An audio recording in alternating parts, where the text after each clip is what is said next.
There's a good chance that you're using the best account you own completely wrong. That's your tax free savings account. Now, most Canadians treat it like a house plant. They water it once a year in January, drop in their contributions, and then forget about it.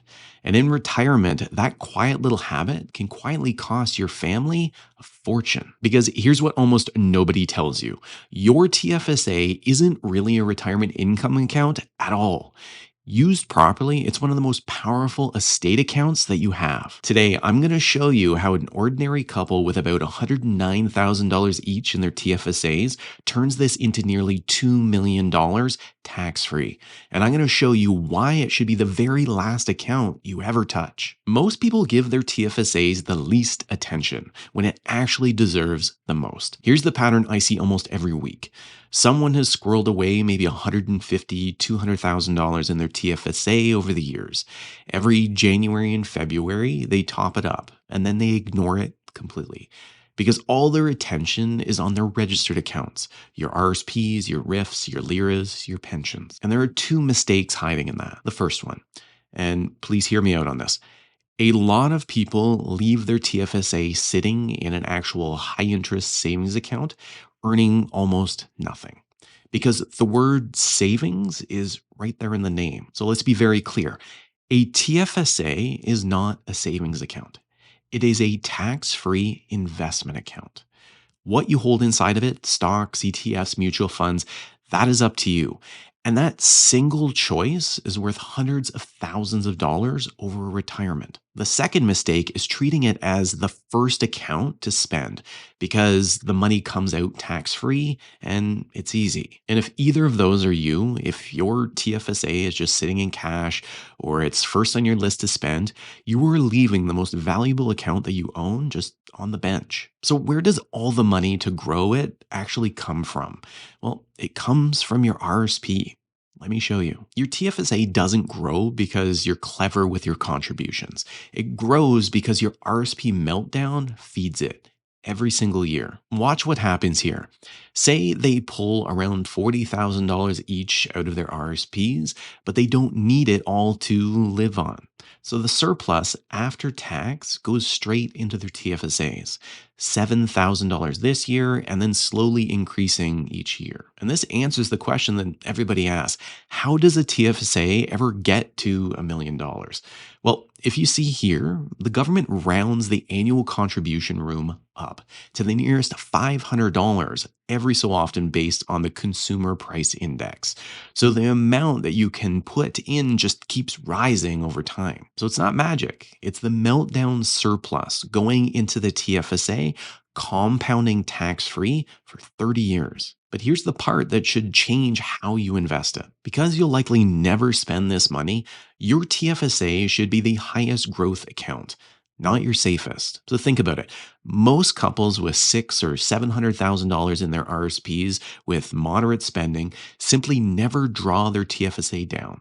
So its job is never just to pay the grocery bill. Its job is to grow for the next generation. And that completely flips the investment logic. Now, in this plan, I've got the RSP earning a realistic 5.5% on average return throughout retirement. It's pretty sensible. But the TFSA, I've got growing at a little over 7% because it has the longest horizon of any account that they own.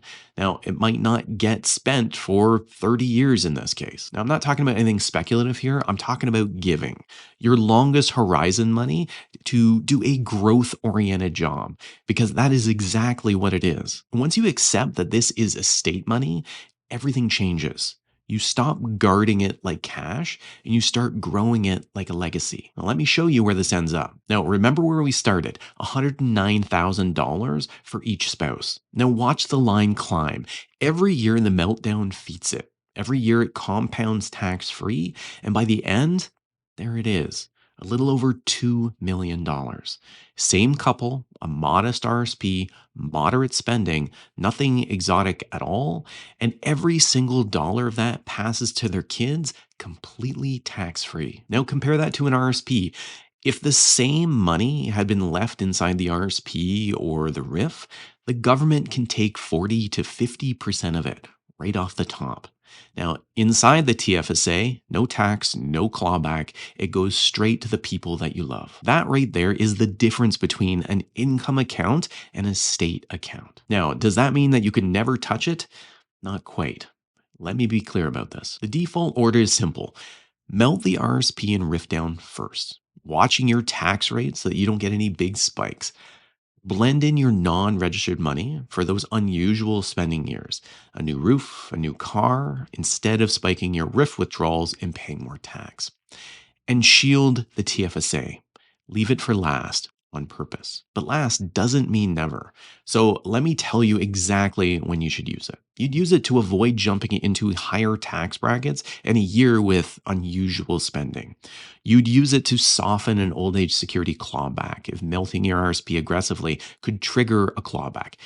Ease off the RSP a little and top up from your TFSA instead. And you'd absolutely use it for more genuine bucket list trips. So the month that you're planning to be in Italy, the big anniversary trip, fund that from your TFSA, not from the bigger RSP withdrawals that just create more tax. So I'm not telling you never to touch it. I'm telling you to touch it intentionally as a deliberate tax decision, not as your default checking account. And if it's used that way, your TFSA does two jobs at once. It smooths your tax in the years that you need it, and it grows into a tax-free gift for the people that you love. So let me ask you a question. Are you planning to spend your TFSA in retirement? Or are you going to leave it on purpose as a tax-free gift for your family? If this resonated and you need help designing your retirement drawdown strategy, feel free to visit my website using the link below. Thank you everyone for watching. We'll see you in the next one.